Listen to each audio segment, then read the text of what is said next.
Halo semuanya, jumpa lagi di FTW Channel dengan saya Hendrian Ferry. Pada video kali ini kita akan belajar cara membuat jam kerja pada Fingersport personil. Seperti apa langkah-langkahnya? Mari kita ikuti video ini.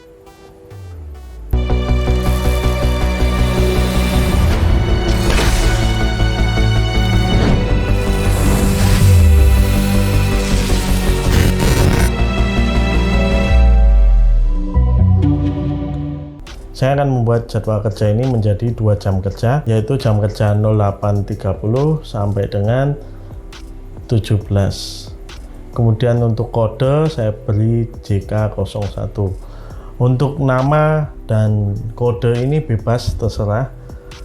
Jika teman-teman ingin mengikuti saya silahkan, karena dari pengalaman memberi nama jam kerja seperti ini itu justru lebih gampang jika nanti sudah ada jam kerja yang cukup banyak sekali. Jadi jika ada jam kerja yang sama, kita tidak perlu membuat lagi, bisa menggunakan yang ada sebelumnya. Keterangan bisa diisi atau tidak. Kemudian jam masuk di sini bisa diisikan jam 8.30.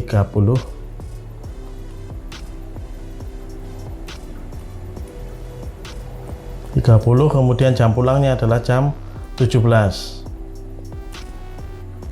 Dihitung 1 hari, artinya jika karyawan tersebut scan masuk pada jam ini dan scan pulang pada jam ini dalam 1 hari, maka akan dianggap 1 hari kerja. Kemudian untuk pengaturan sendiri, ini jika menggunakan aturan default itu ada di pengaturan, kemudian di sheet umum teman-teman bisa lihat pengaturan default ini. Karena saya tidak mau menggunakan aturan default, saya akan mengubahnya sendiri setiap jam kerjanya menggunakan pengaturan sendiri. Saya centang. Kemudian di sini ada durasi sebelum jam masuk, durasi setelah jam masuk, kemudian durasi sebelum jam pulang dan durasi setelah jam pulang. Artinya apa? Jadi dalam jam kerja itu konsepnya adalah seperti ini. Jadi di sini ada jam masuk, di sini ada jam pulang. Nah, setiap jam masuk atau setiap jam pulang itu memiliki rank. Rank, contoh misalkan jam masuk memiliki rank berapa menit sebelumnya dan berapa menit sesudahnya. Nah, inilah rank dan di sini adalah jam masuknya. Nah, jika ada jam scan di luar rank sebelum rank yang sudah ditentukan ini, kemudian atau sesudah rank yang ditentukan ini, maka dianggap tidak scan. Artinya apa? Scan tersebut tidak dianggap, tidak akan masuk ke dalam rank jam masuk ini. Jika nanti di jam pulang itu juga tidak ada yang masuk dalam rank, maka akan dianggap tidak masuk. Jadi misalkan di sini ada jam 8.30, kemudian di sini durasi sebelum jam masuk 60 dan durasi setelah jam masuk 60. Artinya apa? 60 menit ke belakang dan 60 menit sesudahnya. Jika ada scan di jam 8 itu akan masuk dalam rank, akan dianggap sebagai scan masuk. Atau jika jam 8.30 atau jam 9 itu masih masuk dalam rank, akan dianggap sebagai scan masuk. Tetapi jika di atas jam 9.30, misalkan scannya jam 10, maka scan tersebut tidak dianggap, tidak masuk, tidak akan dianggap oleh sistem sebagai scan masuk atau scan pulang, karena di luar rank yang sudah ditentukan. Jadi secara garis besarnya adalah seperti ini. Jadi ini adalah jam masuk, ini adalah jam pulang, kemudian di sini adalah ranknya. Seperti itu. Jika ada scan di luar rank di sini atau di luar sana atau di luar sana, itu tidak akan masuk, tidak akan dibaca sebagai scan masuk ataupun scan pulang. Oke, langsung saja kita buat. Di sini saya akan membuatnya menjadi lebih panjang, 120. Ini 120 juga, kemudian ini 120, ini juga 120. Sorry, ini akan saya panjangkan 480. Toleransi terlambat, saya tidak memberi toleransi terlambat. Pulang cepat juga tidak memberi toleransi pulang cepat. Jadi toleransi ini hanya memberi toleransi saja, bukan menghilangkan terlambatnya. Jika di sini jam 8.30, kemudian scan masuknya jam 8.35, maka tetap akan masuk sebagai jam 8.35. Cuman bedanya tidak ada penghitungan kalkulasi dari keterlambatan 5 menitnya, karena diberikan toleransi seperti itu. Jika kalian tidak mau memberikan toleransi supaya nanti terlambatnya masuk dalam kalkulasi di laporan, maka di sini diisi 0. Kemudian durasi minimal dihitung setengah hari. Jadi jika ada karyawan yang scan masuk dan scan pulang itu di atas 240 menit, meskipun tidak full 480 menit, maka akan dianggap sebagai setengah hari.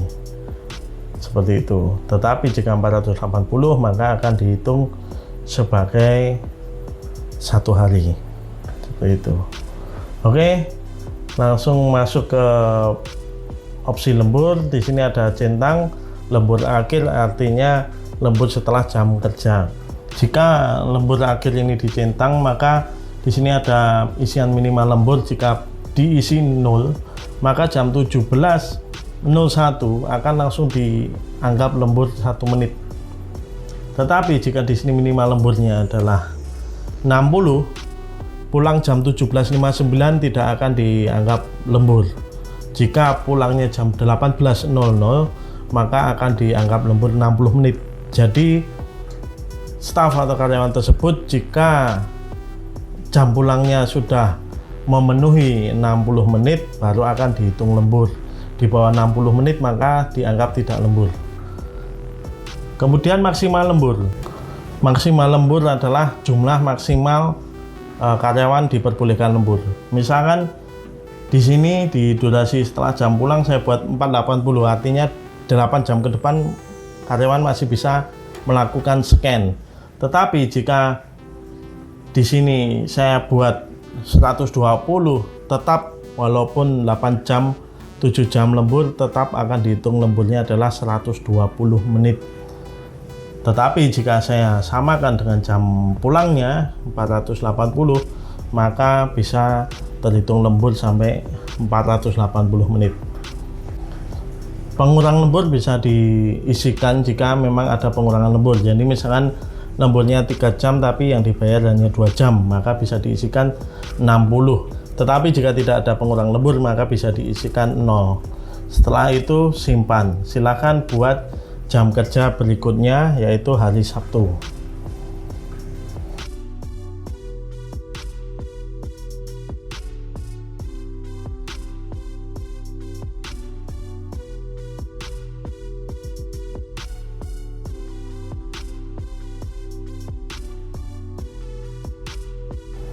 Oke, di sini saya sudah membuat 2 jam kerja untuk Senin sampai Jumat dan untuk hari Sabtu.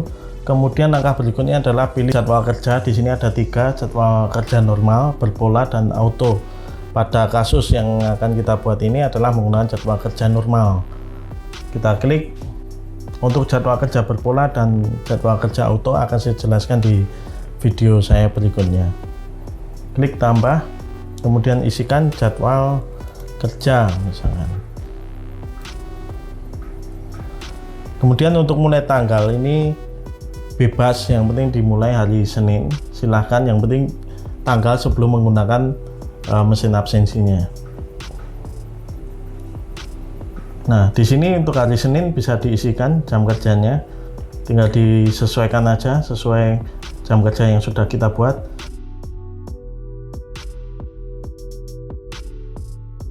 Kenapa tadi saya menyarankan menggunakan nama jam kerja sesuai dengan nama seperti ini? Akan lebih mudah seperti ini. Apalagi jika jam kerjanya ada banyak sekali, akan lebih mudah.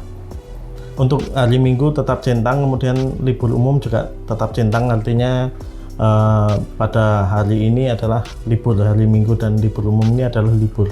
Klik simpan. Nah, ini ya, jadwal kerja harus dimulai pada hari Senin.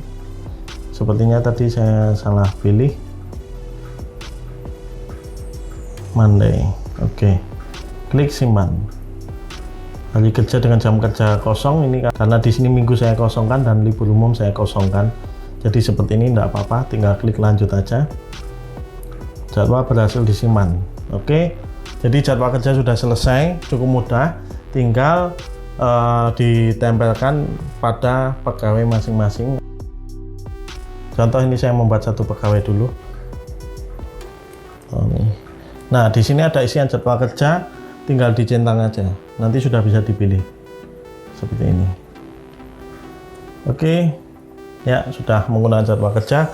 Jadi pada dasarnya adalah ketika menggunakan mesin absensi Fingersport dengan software Fingersport Personal ini, yang perlu kita perhatikan adalah jam kerjanya dulu kita buat.